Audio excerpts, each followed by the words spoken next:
Life is so good now, but there was a time before I transitioned that I thought that I would have to end it all. I'd have to take my own life.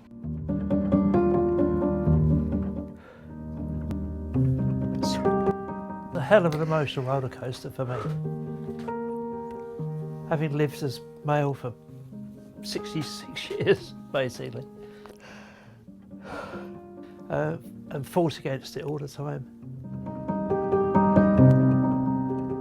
It was difficult to suppress it all that time, but I had to, and live the life that was expected of me. No fucking child of mine is going to be a pufter, you fucking filthy piece of shit. And each one, he basically punctuated it with a kick into my stomach. Transitioning gender is tough for anyone. Will we be able to do any washing while we're there? But for the over 60s, battling against the physical constraints of age and overcoming prejudices, life can be more difficult for them and the people they love. Well, today we're going to a party, so I want the makeup as reasonably good as I can get it. And I'm an odd boiler at the end of the day, yeah, so you try and do what you can. Older people like 62-year-old Dawn, once Dave, are often desperate to transition quickly after a lifetime hiding their true gender identity. The one thing that screams male at me is my penis. And to say I hate it is not the right word. I'm disgusted by it. I'm disgusted I have to touch it. And that's getting worse. Having lived as a woman for over 2 years, Dawn qualifies for the surgery to remove her penis, but a heart problem has delayed the operation. The moment I was sent home, just before I was about to have my operation, was the worst. Well, to me, it was one of the worst days of my life. And first time in a long time, I wanted to take my own life. And I'm sure there's some people out there who'll say, well, why didn't you do it, you tranny bastard, and what have you. But the thing is, I've got a medical condition that requires help. Pressure, there's more societal acceptance. Dawn's surgeon has performed over 1,000 gender reassignment operations.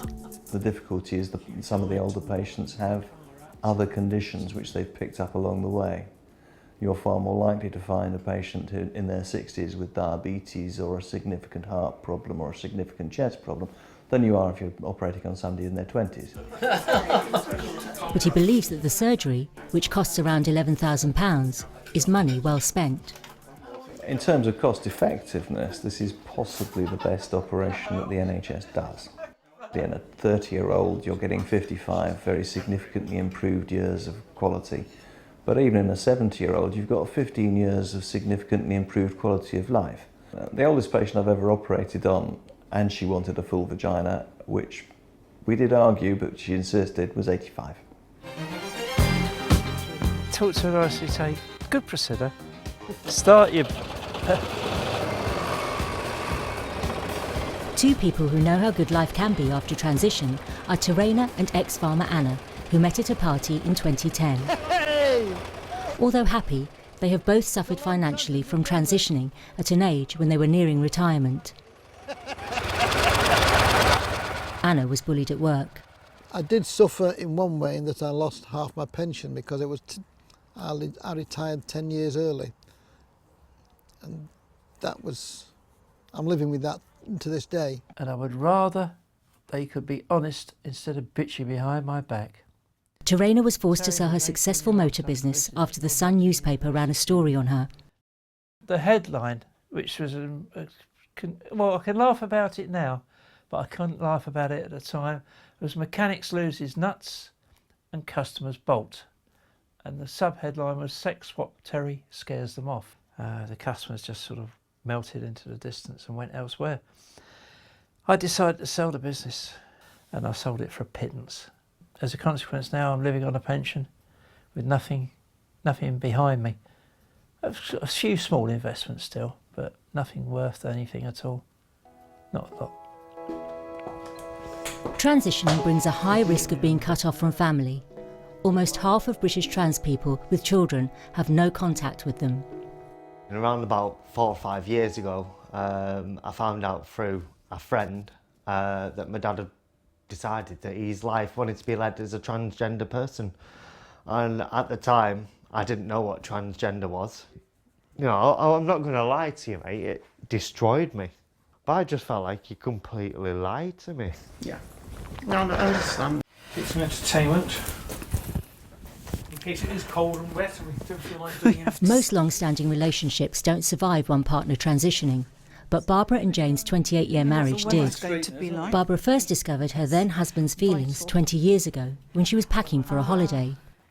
I needed to find all the things to put in the suitcase, and at the bottom of the wardrobe I found what could only be a pair of ladies' shoes in size 9. I imagined all sorts of things, that Jane had been inviting someone to the house, that they'd been trying on the clothes here, that basically she'd been having an affair and I didn't know anything about it. Jane told Barbara the truth. Incredibly, they stayed together, with Jane cross-dressing only in private. If anything, it brought us closer, which may seem strange, but we had a secret that we shared and nobody else knew, apart from 2 friends, and it did our marriage no harm whatsoever. It was the 2010 Equality Act that made Jane take the big step of transitioning fully. I got a copy of that and read it through and I thought, wow, the law supports me. I could do it, and people like me, I could do this. The transition made Barbara question her own identity. Yes, it's very confusing. One thinks that one isn't attractive enough, one isn't feminine enough. There must be something wrong with me, but gradually, with thinking about it, I realised that it had absolutely nothing to do with me at all. It was Jane who needed to be her real self. Despite the danger of being abandoned by your family and ostracised by the community, overwhelmingly people say taking this first step at a later age is worth it. Take Dawn, who recently had her heart surgery and has been given the all-clear for her gender reassignment. And the operation will be at about 2 o'clock in the afternoon. I think initially this morning I was a little bit nervous coming down because I was just waiting for the next obstacle to be thrown up. And to suddenly find out that they've basically fallen away was such a relief. I'll see you in February. Well, Yeah. thank you. I know that I'm close to the dysphoria I felt disappearing. That will be phenomenal, that feeling. It will allow me to live the rest of my life as a woman I've always been. And my body will match the way I feel in my brain.